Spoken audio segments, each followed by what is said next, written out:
here, an Atlanta rapper among a dozen others indicted on racketeering charges as part of a massive gang crackdown. And that is our top story. Police say the charges are all related to the Bloods gang activity spanning over a decade.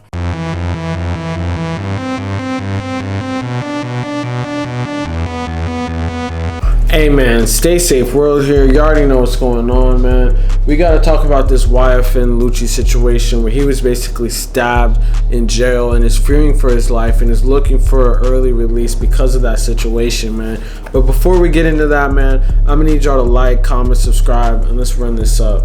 So let's get into this. So basically, if y'all didn't know already, YFN LUCCI is currently facing time in jail. I think he's on trial basically right now because of a shooting that happened in December 2020. Basically, him and like 3 other people, one of which being the rapper CP3 from Miami allegedly, and like a couple of other people, basically rolled out to do a shooting allegedly in Atlanta in a neighborhood. And in the incident that occurred, the person that they were attempting to shoot at basically got into a shootout with them and then hit one of his friends, at which point allegedly they dumped his friend who was shot in the head while he died on the street in front of the house that they were shooting up. And apparently he was the one driving, so he's being held without bond right now in Atlanta.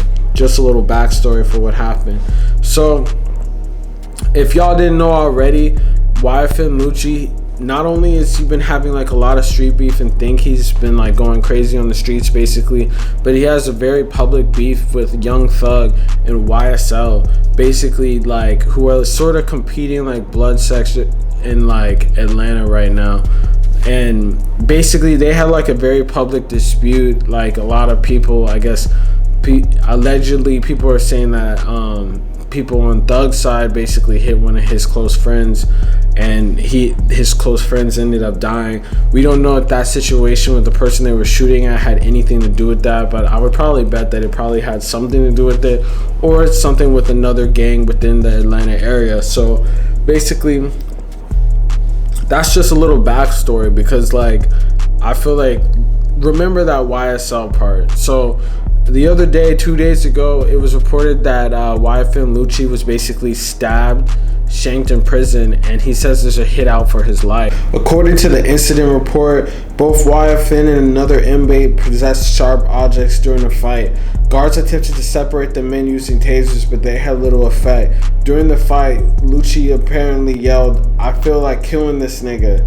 LUCCI sustained a laceration to his head during the melee and received medical treatment. Unclear if it's a stabbing injury he mentioned in the docs. According to report, the other men will be charged for aggravated assault and battery. It does not appear LUCCI will be charged. LUCCI is desperate to get out of jail as he awaits trial in his murder case because he thinks he might literally die behind bars if he stays locked up. According to new legal docs, the rapper claims a fellow inmate at Fulton County Jail stabbed him last month, and he also says he's been told there's a bounty on his head among inmates. In the docs obtained by TMZ, YFN claims that he was stabbed from behind while on a video call with someone on the outside, and he says the other inmate used a handmade shank to stab him. Since the alleged stabbing took place on February 9th, YFN claims he's been told there's a price on his head and fears his life is in jeopardy if he remains in custody. And he's basically trying to use that to be able to get out of jail. I mean, obviously he's going through this type of situation, but on top of that, he has like people that he needs to like help, like, you know, when he's like outside, like family members and stuff.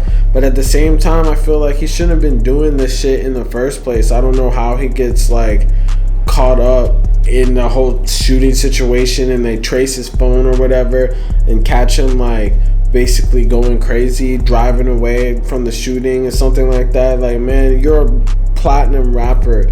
You don't need to be caught up in this situation, and obviously have something on you if you're getting like caught up in this way, that these niggas got you in jail and no bond, man. But we'll see if this is going to allow him to get bond. I wouldn't be surprised if it doesn't, but it's going to be interesting to see, man. It's really a fall from grace. This man really went from being like a platinum rapper to like really like living the street life, trying to do drills and shit by himself.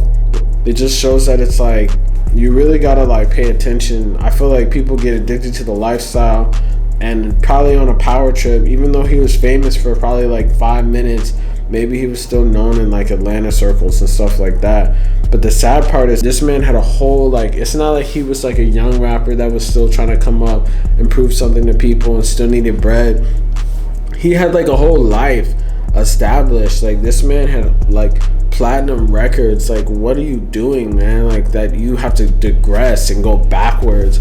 Isn't the whole point to get out of the hood and do stuff? I feel like all the successful rappers, they still probably on this shit, but they pay people to do this shit. You're not gonna literally catch them driving up to the spot fucking doing the hit themselves, man. That's not what you see, bro. Like, you get people to do that shit, man. But hey, let me know in the comments what y'all think. Real stay safe shit. You already know what's going on. Like, comment, subscribe. Let me know. Peace.